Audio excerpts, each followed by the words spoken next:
تو پہلی چیز جو حضور پاک نے فرمائی کہ تم حسد نہیں کرنا. دوسری چیز فرمائی کہ تم ایک دوسرے کو دھوکہ نہیں دینا. مومن کی شان یہ نہیں ہے کہ وہ دھوکہ دیتا ہے. مومن دھوکے باز نہیں ہوتا. مومن اپنی بات کو پورا کرنے والا ہوتا ہے. مومن اپنے وعدے کو پورا کرنے والا ہوتا ہے. مومن اپنی بات میں سچا ہوتا ہے. وہ اپنے بھائی کو کبھی دھوکہ نہیں دے سکتا. یہ حضور پاک فرما رہے ہیں.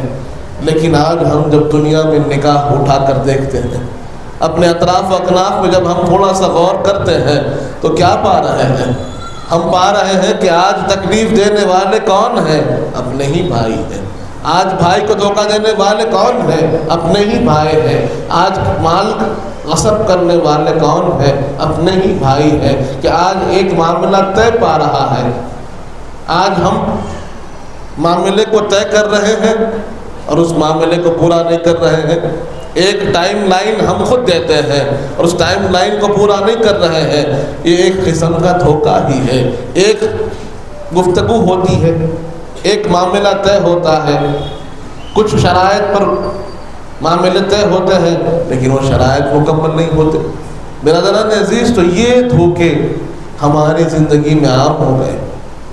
آج لوگ سمجھتے ہیں کہ یہ معاملہ داری عام ہے. میں نے اس سے پہلے بھی عرض کیا کہ کوئی گناہ عام ہو جانے سے صحیح نہیں ہوتا.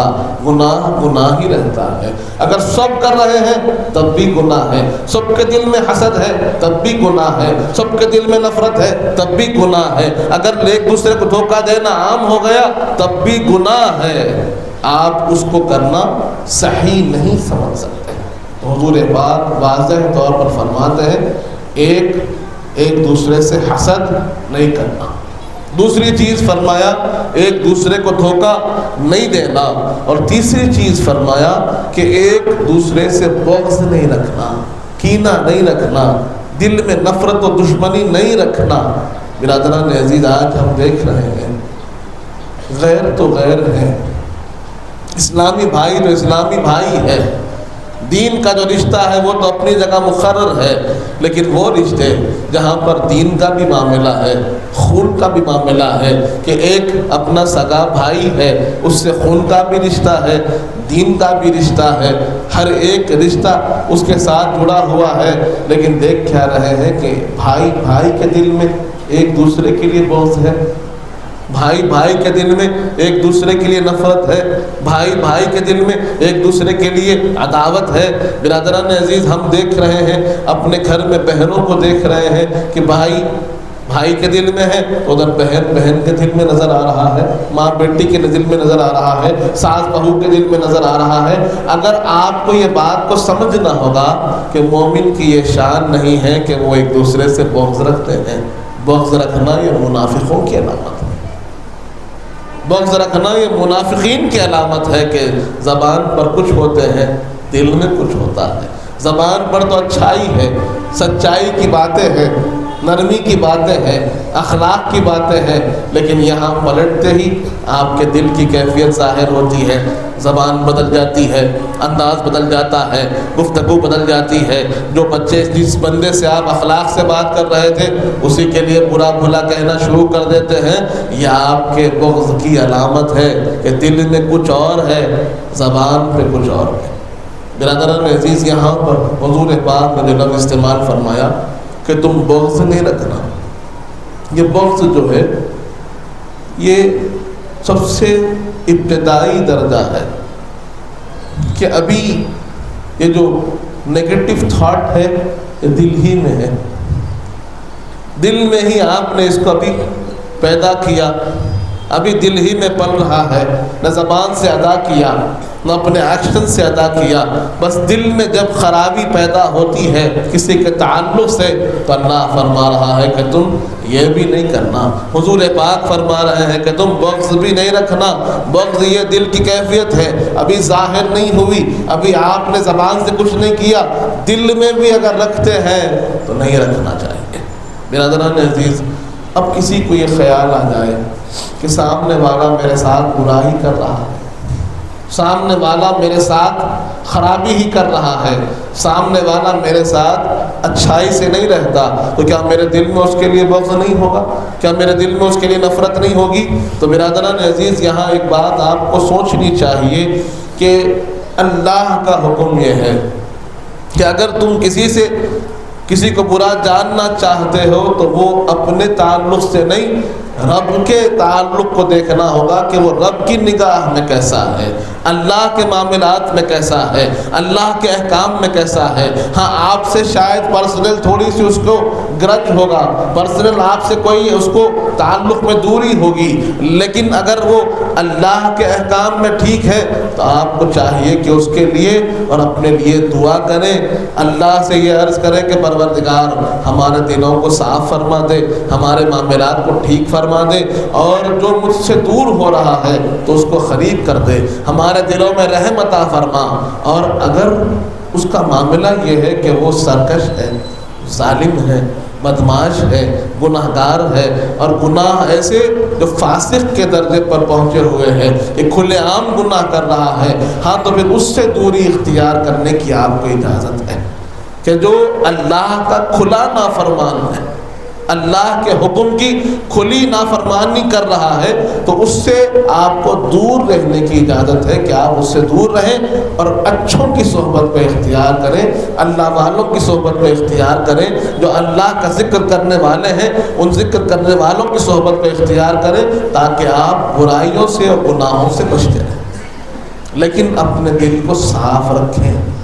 برادران عزیز، دل صاف ہوگا تو اللہ کی یاد میں مزہ بھی آئے گا، دل صاف ہوگا تو اللہ کے راستے پہ چلنے کی کوشش بھی کامیاب ہوگی، دل صاف ہوگا تو اللہ کی یاد بڑھتی چلی جائے گی، اللہ کی محبت بڑھتی چلی جائے گی۔ برادران عزیز، تو حضور پاک فرماتے ہیں کہ ایک مومن دوسرے مومن سے حسد نہیں رکھتا، ایک مومن دوسرے مومن کو دھوکہ نہیں دیتا، ایک مومن دوسرے مومن سے بغض نہیں رکھتا۔ یہاں تک ہم نے جانا تھا۔ اس کے بعد آگے حضور پاک فرماتے ہیں وَلَا تَدَابَرُوا، ایک دوسرے کو پیٹھ نہ دکھاؤ۔ مطلب کیا ہے؟ ایک دوسرے کو پیٹھ نہ دکھاؤ کا مطلب ہے کہ ایک دوسرے سے دور نہ ہو جاؤ، ایک دوسرے سے اپنے تعلق کو ختم نہ کر لو، ایک دوسرے سے اپنا جو رشتہ ہے اسے نہ کاٹو۔ آج ہم دیکھ رہے ہیں چھوٹی چھوٹی باتوں پر رشتوں کو توڑا جا رہا ہے، گھروں کو چھوڑا جا رہا ہے، اپنے آپ کو اپنے والدین سے الگ کیا جا رہا ہے، اپنے آپ کو اپنے بھائیوں سے الگ کیا جا رہا ہے۔ آج لوگ ساتھ رہنا نہیں چاہتے، آج ایک دوسرے سے جڑ کر رہنا نہیں چاہتے۔ برادران عزیز، آپ غور کیجئے، سابق میں آج سے 20 سال پہلے کی زندگی غور کیجئے کہ گھر چھوٹے چھوٹے ہوتے تھے، چھوٹے چھوٹے گھر، 1 کمرے 2 کمرے کے گھر ہیں، اور بچے رہ رہے ہیں، 10 بچے بھی ہیں تو رہ رہے ہیں، 5 بچے بھی ہیں تو رہ رہے ہیں، بڑی محبت و اطمینان کے ساتھ چھوٹے ہی گھر میں رہتے ہیں۔ آج معاملہ یہ ہو گیا ہے کہ ہر بچے کے لیے 1 کمرہ بھی اگر الگ سے دے دیا جائے، 4 بچے ہیں اور 4 کمرے الگ الگ سب کے مقرر ہیں، تب بھی انہیں گھر چھوٹا نظر آتا ہے، تب بھی انہیں گھر چھوٹا نظر آتا ہے۔ معاملہ کیا ہے یہاں پر؟ معاملہ یہ ہے کہ گھر تو پہلے سے بہت بڑے ہو گئے، ہمارے دل چھوٹے ہو گئے، ہمارے دل چھوٹے ہو گئے۔ اب دل میں ایک دوسرے کے لیے جگہ نہیں ہے، ہم یہ نہیں چاہتے کہ ایک دوسرے کے چہرے کو دیکھیں، ایک دوسرے کے معاملات میں ساتھ ہو، میں کیا کر رہا ہوں سامنے والے کو معلوم ہو، سامنے والا کیا کر رہا ہے مجھے معلوم ہو، یہ نہیں چاہا جا رہا ہے۔ ایک دوسرے کے بچے ساتھ کھیلتے ہیں، بچے ہیں ملتے بھی ہیں، کھیلتے بھی ہیں، جھگڑتے بھی ہیں، پھر مل لیتے ہیں، لیکن آج بڑوں کو یہ تو تکلیف ہو رہی ہے، ایک دوسرے کے بچے لڑتے ہیں تو آپ کا بچہ بھی وہی ہے، سامنے والے بھائی کا بچہ بھی وہی ہے، بچہ تو بچہ ہی ہوتا ہے، اسی نگاہ سے دیکھنے کی ضرورت ہے، بڑوں کو اس میں انوالو ہونے کی ضرورت نہیں۔ لیکن آج دیکھتے ہیں کہ چھوٹے چھوٹے مسئلوں پر اختلاف ہو رہا ہے، لوگ بہانے تلاش کر رہے ہیں کیسے گھر کو چھوڑ دیں، لوگ بہانے تلاش کر رہے ہیں کیسے ایک دوسرے سے دور ہو جائیں، لوگ بہانے تلاش کر رہے ہیں ایک دوسرے کی مخالفت کرنے کی۔ حضور حضور پاک فرما رہے ہیں کہ تم ایک دوسرے کو نہیں چھوڑنا، ایک دوسرے سے دوری اختیار نہیں کرنا، ایک دوسرے سے تعلق کو نہیں ختم کرنا۔ برادران عزیز، آج افسوس اس بات کا ہے کہ جہاں مومنین کے لیے حضور پاک یہ حکم دے رہے ہیں کہ ایک مومن دوسرے مومن کو نہ چھوڑے، آج اولاد اپنے والدین کو چھوڑ رہی، اولاد اپنے والدین کو چھوڑ کر جا رہی ہے اور کہنا یہی ہے کہ نہیں، میں اکیلا رہنا چاہتا ہوں، تنہا رہنا چاہتا ہوں۔ یاد یہ رکھیے کہ آپ پر ذمہ داری ہے، جتنی ذمہ داری اولاد کی والدین پر ہے، کسی اور کی نہیں ہے۔ سب سے پہلا حق والدین کا ہے، سب سے زیادہ حق والدین کا ہے، ان کی اطاعت لازم ہے، ان کی خدمت لازم ہے، ان سے تعلق لازم ہے، ان کی رضا لازم ہے۔ اگر وہ ناراض ہے، ساری دنیا کو منا لیجئے، کوئی فائدہ ہونے والا نہیں ہے۔ وہ آپ ان کی خدمت نہیں کر کے دنیا بھر کی خدمت کرتے پھریے، کوئی فائدہ ہونے والا نہیں ہے۔ ان سے اخلاق سے بات نہیں کر کر دنیا بھر سے اخلاق سے بات کیجئے، کوئی فائدہ ہونے والا نہیں ہے۔ آپ کی محبت کے حقدار ہے تو آپ کے والدین ہیں، آپ کی خدمت کے حقدار ہے تو آپ کے والدین ہیں، آپ کے ساتھ کے حقدار ہے تو آپ کے والدین ہیں۔ ان کو چھوڑ کر اپنے آپ کو دوسروں کی طرف لے جانا یہ غلط بات ہے۔ آج ہم دیکھ رہے ہیں بچوں کے شادیاں ہوتے ہیں تو لوگ بہانے تلاش کر رہے ہیں ایک دوسرے سے الگ ہونے کے، تعلقوں کو ختم کرنے کے، چھوٹی چھوٹی باتوں پر تعلق ختم ہو رہے ہیں۔ اگر آپ کو ایک بہانہ مل رہا ہے تعلق کو ختم کرنے کا تو ڈھونڈیے، آپ کو 100 بہانے ملیں گے تعلق کو جوڑنے کے، تعلق استوار رکھنے کے آپ کو 100 بہانے ملیں گے، لیکن ہم کوشش ہی نہیں کرنا چاہتے۔ ہمارے اندر نگیٹیوٹی اتنی زیادہ ہو گئی کہ نگیٹو سب سے پہلے لے رہے ہیں، پازیٹیو کی طرف نظر ہی نہیں جاتی، اچھائی کی طرف نظر ہی نہیں جاتی، برائی جلدی اختیار ہو رہی ہے۔ ایسے کیوں ہو رہا ہے؟ کیونکہ ہم حضور پاک کے تعلیمات سے دور ہیں۔ ہم نہیں جانتے کہ ہمارے آقا نے ہمیں کیا فرمایا ہے، اس سچویشن میں ہمیں حضور پاک نے کیا راستہ دکھایا ہے وہ نہیں جانتے۔ ہم اپنے نفس کی سن رہے ہیں، ہم اپنے اندر جو غصہ پل رہا ہے اس غصے کی سن رہے ہیں۔ اگر آپ کو کبھی راستہ نظر نہیں آئے، خود فیصلہ کرنے سے پہلے یہ جاننے کی کوشش کیجئے کہ حضور پاک نے کیا فرمایا ہے۔ ایسا سچویشن نہ جائے تو حضور پاک نے ہمیں کیا رہنمائی دی ہے۔ اگر آپس میں جھگڑا ہو جائے تو کیا کرنا چاہیے؟ ایک دوسرے سے اختلاف کرنا چاہیے، ایک دوسرے سے دوریوں کو بڑھانا چاہیے، یا پھر ایک دوسرے کو معاف کرنا چاہیے، وقت دینا چاہیے، صلح کرنی چاہیے، محبت سے بیٹھ کر بات کرنی چاہیے، گفتگو کرنی چاہیے۔ کیا اس پر ہم غور کر رہے ہیں؟ نہیں کر رہے ہیں۔ حضور پاک فرماتے ہیں کہ تمہیں چاہیے کہ تم ایک دوسرے سے پیٹھ نہ موڑو، تعلقات کو نہ توڑو، حالات کچھ بھی ہو تعلقات برقرار رہنے چاہیے۔ حضور پاک فرماتے ہیں سل من قطعک، اگر کوئی توڑ کر بھی جانا چاہتا ہے تم اس سے جڑ جاؤ، تم اسے جانے نہ دو۔ آج کہاں ہو رہا ہے؟ برادران عزیز، یہ ہمارا فرض ہے، یہ ہمارے لیے ضروری ہے کہ اپنے بھائیوں کا ہم خیال رکھیں، اپنے مزاج میں قربانی کو پیش کریں، اپنے مزاج میں صبر پیدا کریں۔ اگر صبر نہیں ہے، قربانی و ایثار کا جذبہ نہیں ہے تو پھر معاملات بگڑتے چلے جائیں گے، بگڑتے چلے جائیں گے۔ برادران عزیز، آگے حضور پاک ارشاد فرماتے ہیں وَلَا يَبِيعُ بَعْضُكُمْ عَلَى بَيْعِ بَعْضٍ۔ کیسا حق؟ حضور پاک فرماتے ہیں کہ اگر تمہارا بھائی کوئی معاملہ کر رہا ہے، کوئی چیز کو آپ کا بھائی خرید رہا ہے، کوئی چیز آپ کا بھائی بیچ رہا ہے، تو آپ اپنے بھائی کے معاملے پر اپنے معاملے کو پیش نہیں کرنا۔ آپ کے پاس بھی چیز ہے، آپ بھی تاجر ہیں، اس کے پاس بھی چیز ہے، وہ بھی تاجر ہے۔ کوئی گراہک آپ کے بھائی کے پاس جاتا ہے کوئی چیز خریدنے کے لیے، تو پھر یہ آپ پر لازم ہے کہ جب تک اس کی دکان سے نہ اترے، جب تک اس کے پاس سے باہر نہ نکل جائے، آپ اپنا مال پیش نہیں کرنا کہ میرے پاس آ جاؤ، نہیں، آپ انتظار کرنا۔ اس سے معاملہ طے نہیں پایا تب آپ اپنی بات کر سکتے ہیں، اور جب تک اس کا معاملہ چل رہا ہے حضور پاک فرماتے ہیں اپنے بھائی کے معاملے پر اپنا معاملہ پیش مت کرو، اپنے بھائی کے چیز پر اپنی چیز مت پیش کرو۔ خریدنے میں بھی ایسے ہی ہے، بیچنے میں بھی ایسے ہی۔ آج کہاں ہو رہا ہے؟ آج ہم دیکھ رہے ہیں کہ اگر سامنے والے سے گفتگو چل رہی ہے، اس سے کم آفر میں ہم بیچنا چاہتے ہیں، اس کا ریٹ ایک چل رہا ہے، ہم کہہ دیتے ہیں کہ اس سے کم میں دے رہا ہوں، مجھ سے لے لو۔ یہ اسلامی تعلیم نہیں، اسلامی تعلیم نہیں ہے۔ اس کا معاملہ ہوتا ہے ہونے دیجیے۔ رزاق و متین اللہ کی ذات ہے، رزق دینے والی رب کی ذات ہے۔ آپ کا رزق بھی رب نے لکھ رکھا ہے، اگر اس کے حق میں لکھا ہوا ہے اس کے حق میں جائے گا، آپ کے حق میں لکھا ہوا ہے آپ کے حق میں آئے گا۔ لیکن بطور مسلمان کے آپ کا فرض یہ ہے کہ جب تک اپنے بھائی کا معاملہ چل رہا ہے آپ اس پر اپنے معاملے کو پیش نہیں کرنا۔ اگر وہ بیچ رہا ہے اسے بیچنے دیجیے۔ اسی طرح اگر کوئی خرید رہا ہے، کوئی زمین ہے خرید رہا ہے، کوئی مکان ہے خرید رہا ہے، کوئی گاڑی ہے خرید رہا ہے، اور آپ کو بھی وہ چیز پسند آ گئی تو یہ بات غلط ہے کہ آپ جا کر اس سے زیادہ آفر دے دیں کہ اس نے اتنا آفر دیا تو اس سے بڑھ کر آفر دیتا ہوں، آپ مجھے بیچ دیجئے۔ یہ تعلیم اسلام کے خلاف ہے۔ اور آج ایسا ہو رہا ہے کہ اپنے بھائی کے معاملے پر اپنے معاملے کو پیش کر دیا جا رہا ہے۔ اسی طرح یہ بھی بتایا گیا کہ اگر کسی کو رشتہ دیا گیا، رشتے کی بات چل رہی ہے، آپ کو بھی معلوم ہے کہ فلاں سے رشتے کی بات چل رہی ہے، تو آپ کا کام ہے کہ جب تک وہ مکمل نہ ہو اپنے پاس سے رشتہ نہ بھیجیں۔ یہ اسلامی تعلیم ہے۔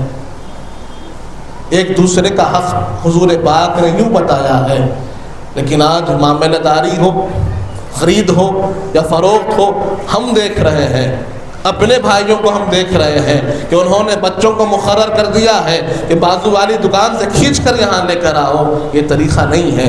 آپ کو بلانے کا اختیار ہے، آپ اعلان کیجئے کہ ہمارے پاس آئیے، ہمارے پاس فلاں مال ملتا ہے، لیکن اگر وہ بازو والے کی دکان میں جا رہا ہے تو آپ کھینچ کر نہیں نکال سکتے، آپ اس کا ہاتھ نہیں پکڑ سکتے۔ یہ اخلاق کے خلاف ہے، اسلامی تعلیمات کے خلاف ہے جو آج ہو رہا ہے۔ اسی طرح جہاں بیچنے کی طرف یہ معاملہ ہو رہا ہے، خریدنے میں بھی ہم دیکھ رہے ہیں کہ مکان ہو کہ دکان ہو، زمین ہو کہ جائیداد ہو، کہ آفر ایک دیتا ہے اس سے بڑھ کر آفر اپنا ہی بھائی نے دیتا ہے۔ یہ بھی غلط ہے۔ معاملے کو مکمل ہونے دیجیے، ایگریمنٹ ہونے دیجیے۔ ہاں وہ ایگری نہ ہوئے، ایک دوسرے کے معاملات ان کے قبول نہ ہوئے، پھر آپ اپنی آفر دیجیے، یہ ممکن ہے، یہ صحیح بات ہے۔ اتنا یہاں تک حضور پاک نے ہمیں سکھایا ہے۔ برادران عزیز، اس کے بعد بھی اگر ہم خیال نہیں کرتے تو پھر کیسے ہوگا؟ ایک دوسرے کا خیال کرنا ضروری ہے۔ آگے ارشاد فرمایا وَكُونُوا عِبَادَ اللَّهِ إِخْوَانًا، حضور پاک فرماتے ہیں تم اللہ کے بندے ایک دوسرے کے بھائی بن جاؤ۔ حضور پاک فرما رہے ہیں تم اللہ کے بندے ہو اور اللہ کے بندے ایک دوسرے کے بھائی ہوتے ہیں۔ برادران عزیز، اگر بھائی ہونا، اخوت دیکھنا ہو کہ کیسے ہوتی تھی بھائی چارگی صحابہ کرام کے درمیان، تو ہمیں چاہیے کہ ہجرت کے بعد جو حضور پاک نے جب صحابہ کرام کو ایک دوسرے کا بھائی بنا دیا، جو مہاجر صحابہ تھے جو مکہ مکرمہ سے ہجرت فرما کر مدینہ منورہ حاضر ہوئے تھے، اور وہاں جو انصار صحابہ تھے ان کو حضور پاک نے ایک دوسرے کا بھائی بنا دیا تھا۔ تاریخ میں اس معاملے کو، اس واقعے کو واقعہ مواخات سے جانتے ہیں کہ حضور پاک نے انصار صحابہ کرام کو مہاجر صحابہ کرام کا بھائی بنایا تھا۔ جیسے حضور پاک نے اعلان کیا المسلم اخو المسلم، یہ اعلان حضور پاک کا ہے کہ ہر مسلمان ایک دوسرے کا بھائی ہے۔ اب اس اخوت کو کیسے نبھایا گیا، اسلامی بھائی چارگی کیسے انہوں نے استوار کی، اگر آپ کو دیکھنا ہو تو دیکھیے۔ یہاں تک آتا ہے کہ جس کے پاس 2 گھر تھے انہوں نے ایک گھر اپنے بھائی کو دے دیا۔ جس کو حضور پاک نے اپنا بھائی بنایا، مسلمان بھائی جو مہاجر اپنا گھر چھوڑ کر آئے تھے، ان کو کہہ دیا کہ آپ میرے بھائی ہیں، یہ میرے 2 گھر ہیں، ایک گھر آپ لے لیجیے۔ کسی کے پاس کھیتی تھی تو انہوں نے اپنی آدھی کھیتی دے دی کہ آپ میرے بھائی ہیں، آپ میری کھیتی میں سے آدھا حصہ لے لیجئے، یہاں پر کھیتی آپ کیجئے، یہاں پر کھیتی میں کرتا ہوں، دونوں مل کر زندگی گزاریں گے۔ یہاں تک آتا ہے کہ ایک صحابی رسول کے پاس 2 بیویاں تھیں، انہوں نے کہا کہ میں اپنی ایک بیوی کو طلاق دیتا ہوں، آپ اس سے نکاح کر لیجئے کیونکہ آپ میرے بھائی ہیں۔ برادران عزیز، اخوت بھائی چارگی کی مثال صحابہ کرام نے پیش کی، اور آج یہاں معاملہ یہ ہو رہا ہے کہ سب سے زیادہ کسی کو زحمت ہو رہی ہے تو بھائیوں سے ہو رہی ہے۔ جہاں پر انہوں نے قربانی سکھائی ہے، جہاں پر انہوں نے ایثار سکھایا ہے، جہاں پر انہوں نے خیالداری سکھائی ہے، جہاں پر انہوں نے ایک دوسرے کا خیال رکھنا سکھایا، اور یہاں پر ہم کیا دیکھ رہے ہیں؟ ان کی غلامی کا دم بھرتے ہیں۔ صحابہ کرام کے راستے پر چلنے کی ہم بات کرتے ہیں لیکن ہمارا مزاج اس کی گواہی نہیں دیتا۔ برادران عزیز، یہ بات کو ہمیں سوچنا ہوگا کہ حضور پاک کی تعلیم کیا ہے اور آج ہم کیا نمونہ پیش کر رہے ہیں لوگوں کے سامنے۔ حضور پاک فرماتے ہیں، اے اللہ کے بندو، تم اللہ کے لیے ایک دوسرے کے بھائی بن جاؤ، ایک دوسرے کے بھائی بن جاؤ۔ اب کسی کو دیکھو نگاہ اٹھا کر تو نظر آئے کہ یہ میرا بھائی ہے، یہ میرا بھائی ہے۔ جب آپ کے دل میں یہ فیلنگ آئے گی کہ یہ میرا بھائی ہے تو اس کی خطا بھی چھوٹی نظر آئے گی۔ اگر کوئی غلطی اس کے اندر ہے تو غلطی بھی چھوٹی نظر آئے گی، معاف کرنے کو دل بولے گا۔ لیکن اگر آپ نگاہ اٹھائیں گے اور آپ کے دل سے خیال یہ میرا بھائی ہے نہیں آ کر یہ میرا دشمن ہے، یہ میرا مخالف ہے، یہ میرا کمپٹیٹر ہے، یہ میرا یہ فلاں ہے، اگر ایسا مزاج آپ پیدا کر لیں گے، نگاہ اٹھے گی اور نیگیٹو فیلنگ آئے گی، دشمنی کی فیلنگ آئے گی، نفرت کی فیلنگ آئے گی، بغض کی فیلنگ آئے گی، حسد کی فیلنگ آئے گی، کمپٹیشن کی فیلنگ آئے گی، تو محبت کہاں سے پیدا ہوگی؟ درگزر کہاں سے ہوگا؟ صلہ رحمی کہاں باقی رہے گی؟ حضور پاک فرماتے ہیں کہ سمجھو کہ تم ایک دوسرے کے بھائی ہو، اسی طرح رہنا ہے، اسی طرح رہنا ہے، ایک دوسرے کا خیال رکھنا ہے اور اپنے سے زیادہ اپنے بھائی کا خیال رکھنا ہے۔ صحیح بخاری کی حدیث میں نے بارہا آپ کو سنائی ہے، بارہا میں نے آپ کو سنائی۔ حضور پاک نے ارشاد فرمایا، لا یؤمن احدکم حتی یحب لأخیہ ما یحب لنفسہ، کہ کوئی شخص اس وقت تک کامل مومن نہیں ہوتا جب تک وہ اپنے بھائی کے لیے وہ نہ چاہے جو اپنے لیے چاہتا ہے۔ اپنے بھائی کے لیے وہی چاہنا تو جو اپنے لیے چاہ رہے ہو، تو جب جا کر ایمان مکمل ہوتا ہے۔ آج تو نفرت کا بازار عام نظر آ رہا ہے، مخالفتیں عام نظر آ رہی ہیں، دشمنیاں عام نظر آ رہی ہیں۔ آج بھائی ہی بھائی کے قتل کے در پہ ہو گیا ہے۔ یہ کیسا راستہ ہم نے اختیار کر لیا، کس راستے پہ ہم چل رہے ہیں؟ جہاں حضور پاک ہمیں رحم سکھا رہے ہیں، جہاں حضور پاک ہمیں خیالداری سکھا رہے ہیں، جہاں حضور پاک ہمیں ایک دوسرے کا خیال رکھنا سکھا رہے ہیں، وہیں پر ہم آج ایک دوسرے کی مخالفت، ایک دوسرے سے نفرت، ایک دوسرے کی جھگڑا، یہ مزاج ہمارا بن گیا ہے جو اسلامی مزاج بالکل نہیں ہے۔ برادران عزیز، اس بات کو سمجھنے کی ضرورت ہے، اس بات کو غور کرنے کی ضرورت ہے۔ ابھی کچھ اور حصہ حدیث پاک کا باقی ہے کہ جہاں پر حضور پاک نے ایک مسلمان کا دوسرے مسلمان پر کیا حق ہے ہمیں سمجھایا ہے۔ ہمارا کام یہ ہے کہ ہم جو باتیں سنتے اور کہتے ہیں اس پر عمل کرنے کی کوشش کریں، اپنی زندگی میں اسے امپلیمنٹ کرنے کی کوشش کریں، اپنے اندر داخل کریں ان تعلیمات کو جو حضور پاک کے ہیں، اور یہ بات کو سمجھیں کہ کیسے ہم اپنے معاشرے کو اچھے سے اچھا بنا سکتے ہیں، اپنے ماحول کو کیسے سدھار سکتے ہیں۔ اور یہی بنیادیں ہیں کہ جہاں پر ماحول سدھرے گا، جہاں پر خرابیاں دور ہوگی، جہاں پر اچھائیاں عام ہوگی، جہاں پر لوگ حضور پاک کے تعلیم پر چلنے لگیں گے، حضور پاک کے اخلاق پر چلنے لگیں گے، حضور پاک کے انداز زندگی کو اپنائیں گے، تبھی معاشرہ سدھرے گا، تبھی ہمارا گھر بھی سدھرے گا، تبھی سارا ماحول بھی سدھرے گا۔ اور اسی لیے ہمیں چاہیے کہ ہم حضور پاک کے تعلیمات کے قریب سے قریب ہو۔ اللہ تعالیٰ سے دعا ہے، مالک جب تک زندہ رکھ، سلام پر رکھ، موت ایمان پر دے، وقت رضا حضور پاک صلی اللہ علیہ وآلہ وسلم کا دیدار نصیب فرما مالک، ہمیں نیک اور صالح متقی و پرہیزگار بنا، ہمارے گناہوں کو معاف فرما، ہمارے گناہوں کو نیکیوں سے تبدیل کر دے مالک، ہم میں جو پریشان حال ہیں ان کی پریشانیوں کو دور فرما، ہم میں جو بیمار ہیں انہیں شفاء کاملہ عطا فرما، ہم میں جو مخروض ہے ان کے قرضوں کو عطا فرما، جو بچیاں بیٹھی ہوئی ہے ان کا نصیبہ نیک فرما، جن کی شادیاں ہو چکی ہے ان کی زندگیوں میں خوشیاں عطا فرما، جو کچھ کہے ہیں جو کچھ سنے ہیں اس پر عمل کرنے کی توفیق عطا فرما۔ حضور پاک صلی اللہ علیہ وآلہ وسلم کا سچا غلام و امتی بنا مالک، اہل بیت اطہار کا سچا غلام بنا، صحابہ اکرام کا چاہنے والا بنا، اولیاء اللہ کا چاہنے والا بنا، ان کے بتائے ہوئے راستے پر چلنے کی توفیق عطا فرما۔